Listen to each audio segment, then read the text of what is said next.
Hi everyone, it's Melissa here, and thanks so much for joining me today.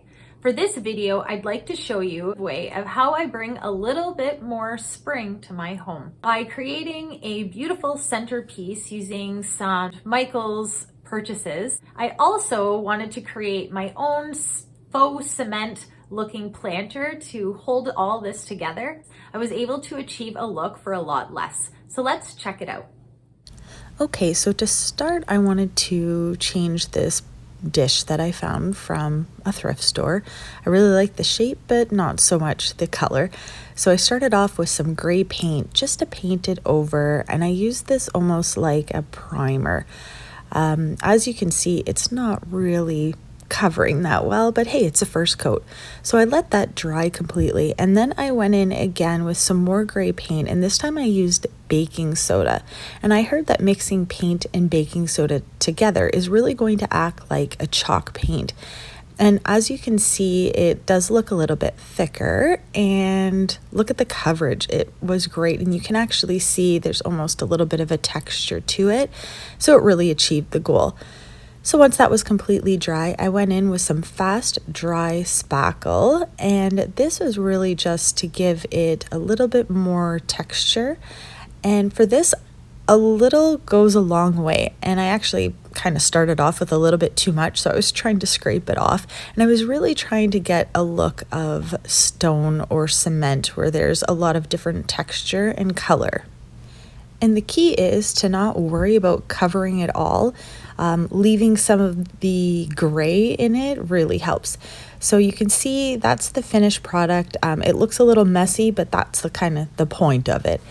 So once that was completely dry, I went ahead and just started brushing it down. I was trying to wipe any excess area. You can even go ahead and use sandpaper. That would probably work a little bit easier, but hey, I used my hand. So next I went in with a dark paint like brown. You can use black, and you're adding paint really just enough so that when you push back the bristles like I'm doing here, you're going to get some spray back with the paint. And this was really just to add a little bit of spackling so that you have that look. And here's the finished product. You can see some texture, some dimension. Like I said, you can add more or less of that spackle. It's really just to make it look like cement. So next I went to Michael's and I picked up some greenery, some stems, different flowers that I really liked the look of it. Hey, everything was on sale, so even better. So I started with these styrofoam vase fillers, whatever they're called, but they definitely cut like butter, so it was super easy.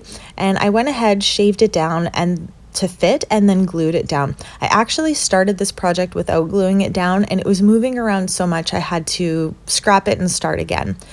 So next I went with the largest greenery that I had and cut it into different pieces just so that I can strategically place it around to fill. I'm calling it the Greenery of Filler, and I used it just to fill out the spaces. And what I like about putting it into pieces, as well as the differentiation between the greenery, is you can start to add dimension. Even though everything is the same color, you are adding texture, and it's going to start making that piece look that much more, bringing it up a notch. I actually wish I had more of those little leafed greenery because I really liked how it looked in this project, but I ran out. So I went ahead and I found another greenery that I just had at my house, and this was just to continue to fill out the space. And what I like about adding more greenery first is because the greenery is always the cheapest when you go to craft stores and you try to purchase it. And so the more greenery you can use, the cheaper your project is going to be. So again, I'm just strategically placing it. I'm trying to add some dimension, texture, and really making that base ready to put in flowers next. And so I started now with these little stems, and this is, again, it's adding a punch of color, but it's adding some height, and not too much height, but just a little bit. I went with this one because I liked the color. I was trying to just go for some pinks without making it overpower from the flowers that I'm going to be putting next. So after that, I'm starting to put these flowers in, and this is the type of flower where, you know, you buy one bunch and you get about 7 flowers in them. And so that's really going to help bring down costs.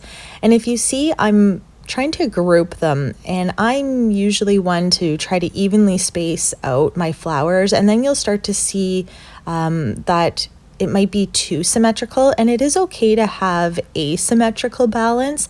And so you can group your flowers into like odd numbers. Sometimes putting one by itself or maybe a group of 3 is really going to help. And really, you just want to see color when you are looking at any angle. So it doesn't have to be completely spaced out. You might get frustrated that it doesn't look the same.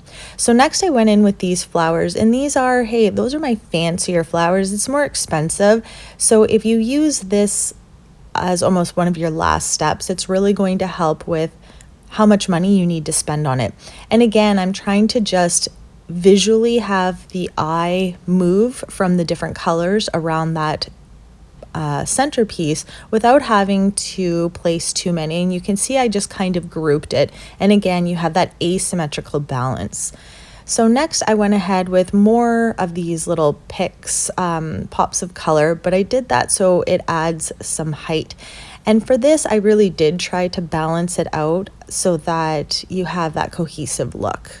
So I guess the lesson that I'm trying to share is that don't be afraid to use symmetry in your centerpieces, but it's okay to use asymmetrical balance as well as symmetrical balance, and it really helps to pull the piece together and add that kind of uniqueness, one of a kind, like a snowflake. Hey, this is a centerpiece that can be the same.